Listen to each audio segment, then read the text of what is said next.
Try other people. Try other styles and learn how big and vast this world is, and study for yourself.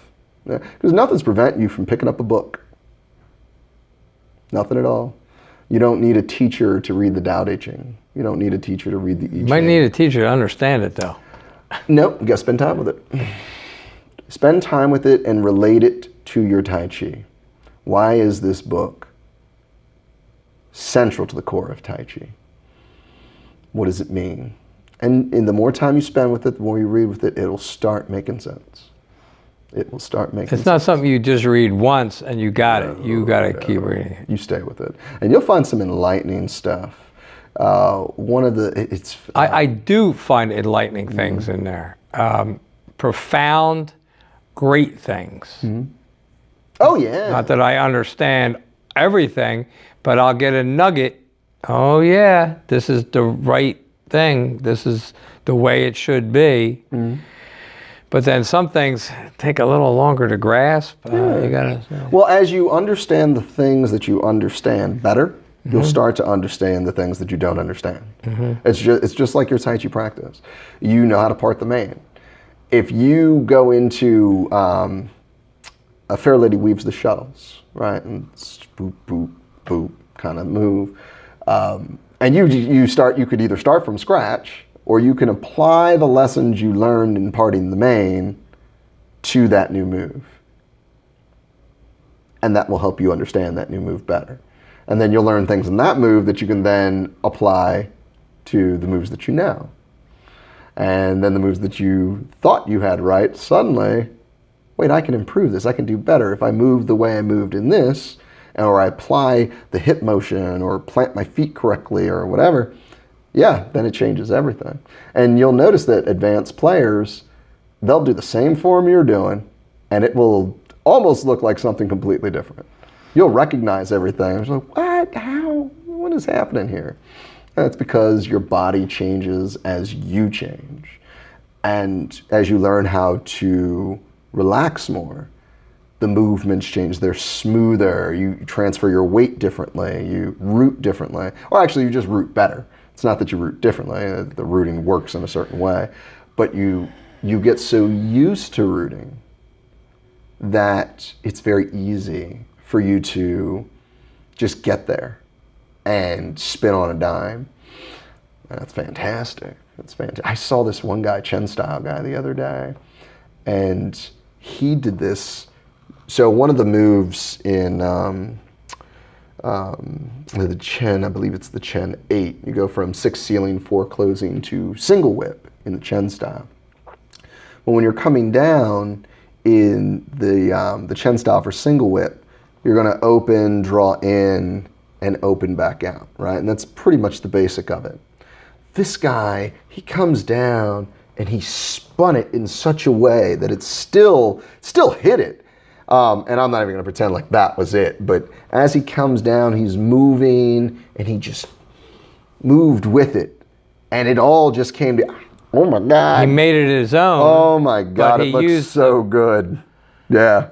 And he was relaxed. He was super relaxed. It was one of those moments like, oh, I've been doing this wrong the whole time. I haven't.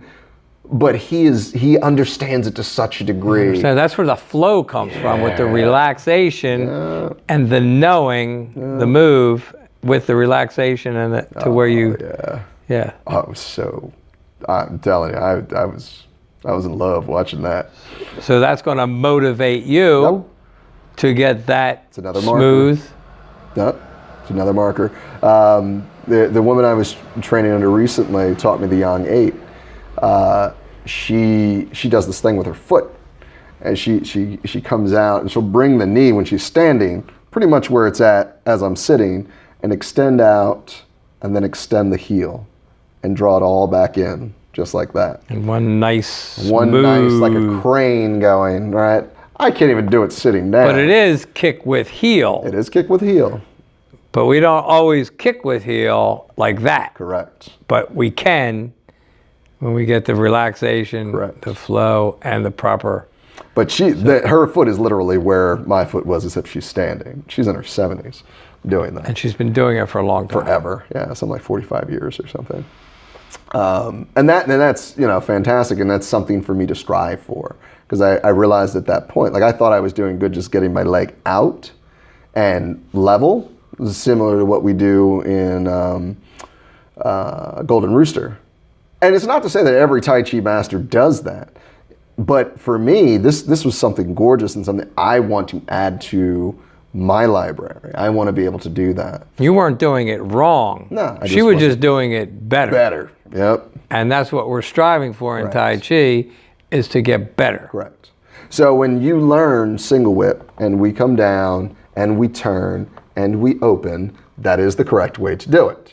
But as you get better at it, that's when you can get that movement going through as you start to understand I see you it. do some kind of moves like that where you kind of bring it around and yeah, it's like, it's really cool. But I'm not doing that. I'm just trying to get my hand out here and come around. But I see the way, you add that flourish. Mm-hmm. Well, it's just relaxing.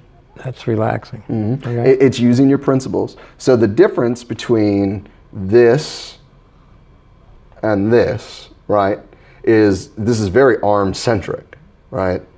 Versus if I'm coming down and I sink into my root and use the dantian to move the rest.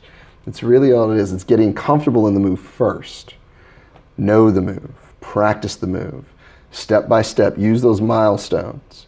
And then wear them down as you go until it's just a smooth path. Now, once it's a smooth path, you can run, flip, do whatever you want. But you have to sort of build the scaffolding first and to erect the building at the end of the day. And you'll be there. You'll be there. I have people that never thought they'd go there. We have people in spin that are starting to do it. And that's phenomenal. Phenomenal. Because I didn't see that coming. I didn't. I still don't know what the limits are to this thing. I have no idea where the wheels will fall off on it. I don't know if there are limits. I don't. Well, your teacher, who's in her 70s, is still going at it strong, still teaching. Oh yeah. So I don't know if there is a limit. Yeah, I don't know either. I don't think there is. I don't know. So you say, well, I got this. I can't improve. I don't see that happening. No, that is man. You ever get to that point, it's over. Just hang up your Right. You might as well hang go up on your home. shoes, because you think you know it all. Yeah. No, there's just no way. If you think you can't improve anymore, no, it's just not the case. Now, granted, in the grand scheme of things, I'm still a young player. I still am teaching and whatever and all the study. Put all that aside. I've only been doing Tai Chi for 8 years. Now, I've done martial arts for a long time, but Tai Chi is a different horse, or a horse of a different color. Yes, right. But it's still the same horse stance. Yep, still the same. It's bow still stance, a strike, key stance. a block, a kick. It's very related to Tai Chi. it is a the martial art. So learning them is a good basis. Mm-hmm. It's good to know that. It's not Tai Chi, but it's the basis of Tai Chi. Correct. Or Tai Chi hides at the base of all the martial arts, maybe.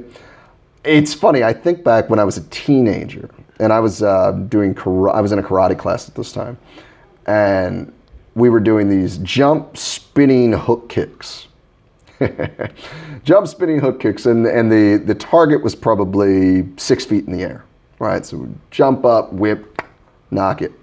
And this one time I go up and I do it, and I don't know, I was relaxed enough that I wasn't trying to get my hip up or my leg up.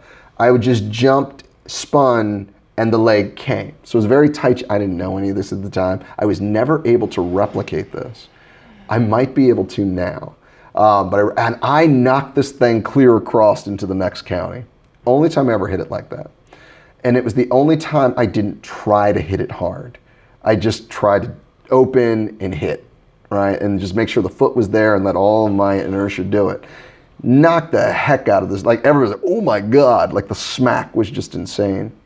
Tried to replicate it, couldn't do it. It just happened. It happened because you were in the right position, everything lined up. Yep. And it just. I was good and relaxed. That all that jump spinning force using physics opening up, smacked it, and it was. So you know that you can do that. But I didn't know move, what I had done. Right. at that point. I had no idea what I had done. And it wasn't until just this moment that I realized what happened 30 or 20 years ago. Things lined Yeah. up. Everything lined up right, and Yeah. it just went. Which is crazy. Now that would have been probably 22 years ago now that I think about it.